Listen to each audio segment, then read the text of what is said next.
بسم الله الرحمن الرحيم نحمده ونصلي ونسلم على رسوله الكريم وعن عمران بن حسين رضي الله تعالى عنه إن رجلين من مزينة قال يا رسول الله أرأيت ما يعمل الناس اليوم ويقدحون في أشيء خزي عليهم ومضى فيهم من قدر سبق أو فيما يستقبلون به مما أتاهم به نبيهم وثبتت الحجة عليهم فقال لا بل شيء قضى عليهم ومضى فيهم وتصديق ذلك في كتاب الله عز وجل ونفس وما سواها فألهمها فجورها وتقواها رواہ مسلم۔ حضرت عمران بن حسین رضی اللہ تعالی عنہ سے روایت ہے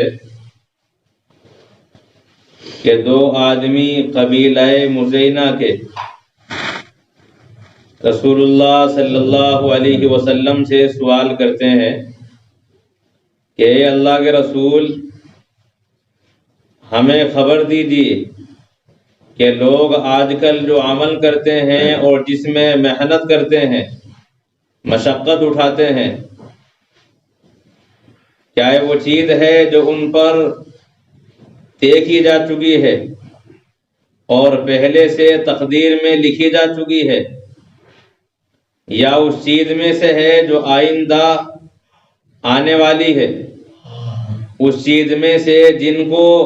ان کے نبی لے کر کے آئے ہیں اور ان پر دلیل ثابت ہو چکی ہے؟ رسول اللہ صلی اللہ علیہ وسلم نے فرمایا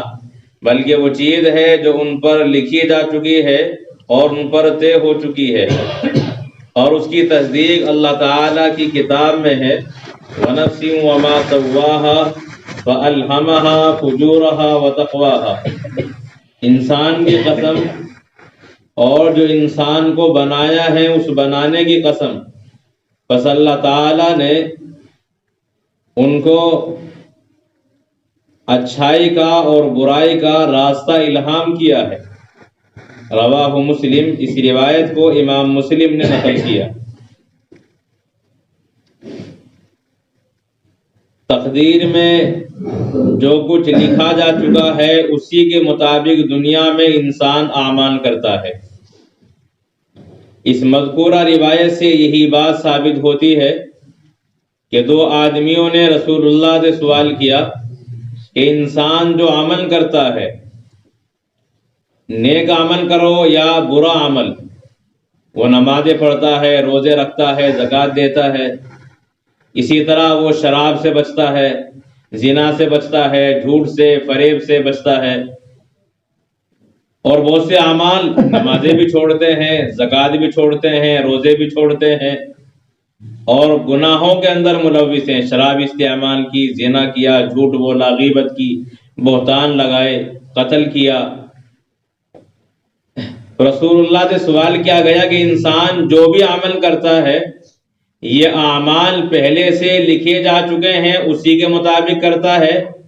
یا پیغمبر آنے کے بعد جب لوگوں کو سمجھاتے ہیں کہ یہ کام کرو اور ان کاموں سے بچو، تو نبی کے آنے کی وجہ سے وہ اعمال کرتا ہے، یعنی اس کی تقدیر میں لکھے ہوئے سے یا نہ لکھے ہوئے کے مطابق عمل ہوتا ہے۔ رسول اللہ صلی اللہ علیہ وسلم نے فرمایا کہ جو بھی وہ انسان عمل کرتا ہے وہ پہلے سے لکھا جا چکا ہوتا ہے۔ انسان کے اعمال ان چیزوں میں سے نہیں ہیں جو آئندہ پیش آنے والے ہوں، یعنی تقدیر میں لکھے ہوئے نہ ہوں۔ ہر عمل انسان کا وہ پہلے سے تقدیر میں لکھا ہوا ہے۔ اور پھر اللہ کے رسول صلی اللہ علیہ وسلم نے قرآن کریم کی آیت کے ذریعے سے اس کو ثابت کیا کہ اللہ تعالیٰ قسم کھا کے فرماتے ہیں کہ انسان کی قسم اور جو انسان کو بنایا ہے اس بنانے کی قسم، وَأَلْهَمَهَا فُجُورَهَا وَتَقْوَاهَا، کہ اللہ تعالیٰ نے انسان کے اندر اچھائی کا مادہ بھی رکھا ہے اور برائی کا مادہ بھی رکھا ہے، اور پھر انسان کو اچھائی کا اور برائی کا الہام بھی کیا ہے۔ اللہ تبارک و تعالی نے انسان کو خالی نہیں چھوڑا، بلکہ اس کے لیے اچھائی اور برائی کے راستے متعین کیے ہیں، اور اللہ کی جانب سے داعیے بھی پیدا کیے گئے ہیں۔ اس کے دل کے اندر بھی یہ بات ڈالی گئی ہے کہ وہ نیک اعمال کرے، اور اسی طرح شیطان انسان کے ساتھ لگا دیا گیا ہے، جو انسان کے برائی کے جذبے کو ابھار کر کہتا ہے کہ برائی کرو۔ تو اس میں اللہ تبارک و تعالی نے جو لفظ استعمال کیا، فَأَلْهَمَ کا لفظ استعمال کیا ہے، جو پہلے زمانے کے لیے آتا ہے، جس سے معلوم ہوا کہ انسان جو اچھائی کا یا برائی کا راستہ چنتا ہے اور اس راستے پر چلتا ہے، تو وہ راستہ پہلے ہی سے اللہ کی جانب سے طے چکا ہوتا ہے۔ اسی کے مطابق انسان پھر اپنے لیے راستے ہموار کرتا ہے اور اپنی زندگی انہی نوشتہ تقدیر کے مطابق گزارتا ہے۔ تو تقدیر کے لکھے سے کوئی فرار اختیار نہیں کر سکتا، جیسا لکھا جا چکا ہے ایسے ہی اعمال انسانی دنیا کے اندر کرتا رہتا ہے۔ دوسری روایت سے بھی یہ معلوم ہوتا ہے، وان ابی ہریرہ رضی اللہ تعالی عنہ قلت یا رسول اللہ صلی اللہ علیہ وسلم، حضرت ابو ہریرہ سے روایت ہے، وہ فرماتے ہیں کہ میں نے رسول اللہ صلی اللہ علیہ وسلم سے عرض کیا، انی رجل شاب، کہ میں ایک جوان آدمی ہوں، وَأَنَا أَخَافُ عَلَى نَفْسِ الْعَنَتِ، اور میں اپنی ذات کے متعلق زنا کا اندیشہ کرتا ہوں، مجھے خوف لگا رہتا ہے، وَلَا أَجِدُ مَا أَتَزَوَّجُ بِهِ النِّسَاءَ، اور میں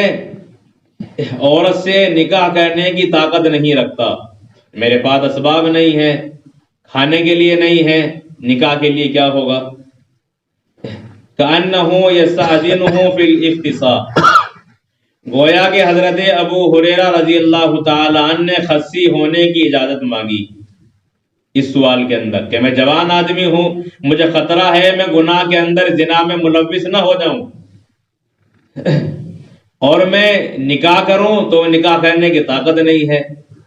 تو اس سوال میں وہ رسول اللہ سے یہ چاہتے ہیں کہ کیا مجھے خصی ہونے کی اجازت ہے تاکہ میں گناہ سے بچ جاؤں۔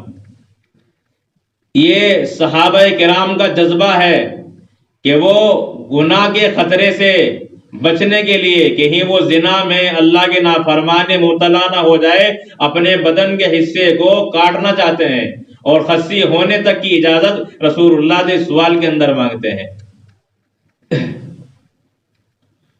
اور یہاں ہماری حالت گناہ پر گناہ ہے، اس کے بعد بھی ان سے بچنے کی کوئی فکر نہیں ہے۔ تو اللہ کے رسول صلی اللہ علیہ وسلم کے متعلق فرماتے ہیں، قال فسکت عنی، کہ رسول اللہ صلی اللہ علیہ وسلم خاموش رہے۔ ثم قلت مثل ذلك، پھر میں نے اسی طرح عرض کیا کہ میں جوان آدمی ہوں، گناہ کا اندیشہ ہے، نکاح کی طاقت نہیں۔ تو ثم قلت مثل ذلك، تو میں نے اسی طرح عرض کیا تو رسول اللہ پھر خاموش رہے۔ ثم قلت مثل ذلك فسكت عني، پھر میں نے تیسری مرتبہ بھی عرض کیا تو اللہ کے رسول پھر خاموش رہے۔ پھر میں نے چوتھی مرتبہ اسی طرح عرض کیا، قلت مثل ذلك، تو نبی صلی اللہ علیہ وسلم نے اب چوتھی مرتبہ میں جواب دیا۔ اس کو فرماتے ہیں، فقال النبی صلی اللہ علیہ وسلم یا ابا ہریرہ جف القلم بما انت لا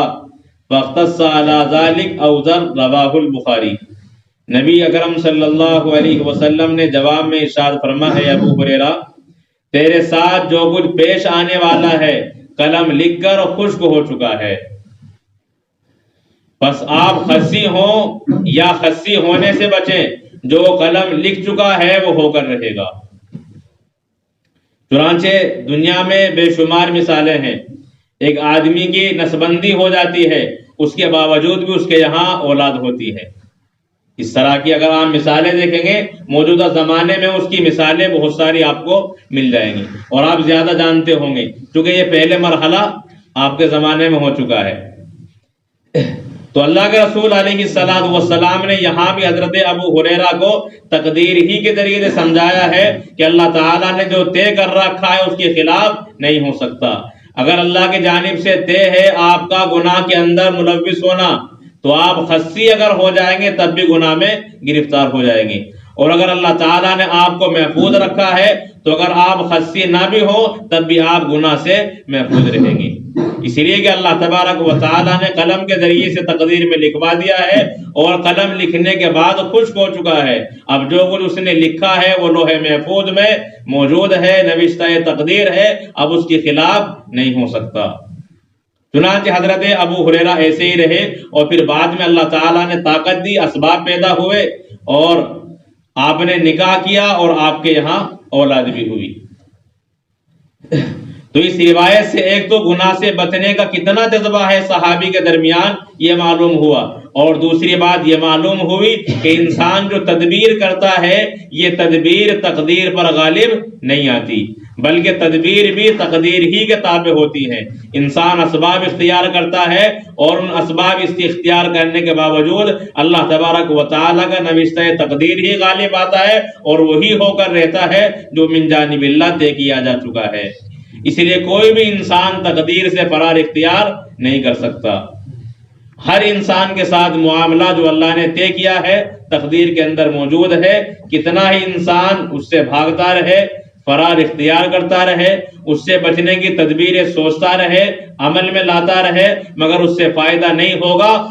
وہی جو اللہ تعالیٰ نے مقدر کر دیا ہے، اس سے کسی بھی انسان کو فرار نہیں ہے۔ اللہ عمل کی توفیق عنایت۔ سبحان اللہ وبحمدہ ونشہد ان لا الہ الا انت نستغفرک ونتوب الیک۔ سبحان ربک رب العزۃ عما یصفون وسلام علی المرسلین والحمد للہ۔